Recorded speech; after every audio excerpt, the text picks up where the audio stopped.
প্রান্তিকে ভোটে বিবেচনা করতে থাকা শিক্ষা স্বাস্থ্য কর্মসংস্থানের পালনে দুর্নীতিমুক্ত কল্যাণমুক্ত সমাজ ব্যবস্থার জন্য আহ্বান করবে। স্কুলের টিচার দেয় তার বিরুদ্ধে আমাদের লড়াই। শিক্ষা প্রতিষ্ঠানে শিক্ষক দিতে হবে, সরকারি হাসপাতালে ডক্টর দিতে হবে, ঔষধ দিতে হবে এবং বর্তমানে অন্যায় ব্যবস্থা করতে সেগুলো বন্ধ করতে হবে।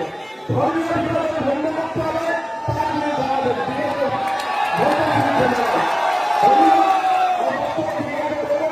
আমি শুধু আপনাদের মনে করব তৃণমূল চাইছে মাসে 1500 টাকা দিয়ে একটা ছেলেকে বেকার রাখা, আর আমরা বামপন্থী আশঙ্কা রয়েছি প্রত্যেকটা পরিবার থেকে একজনকে স্থায়ী কাজের ব্যবস্থা করা হবে।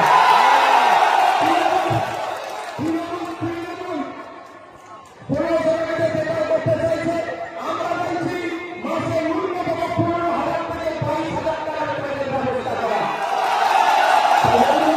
আমাদের লড়াই সরকারি কর্মচারীদের হাতে দিয়ে গুছিয়ে দেওয়া নয়, আমাদের লড়াই একজন কৃষক, একজন ছাত্র, একজন যুবক, একজন পুরুষ, একজন মহিলা, সর্বোপরি একজন নারীর অধিকার বাঁচানো নয়। তাই ধন্যবাদ।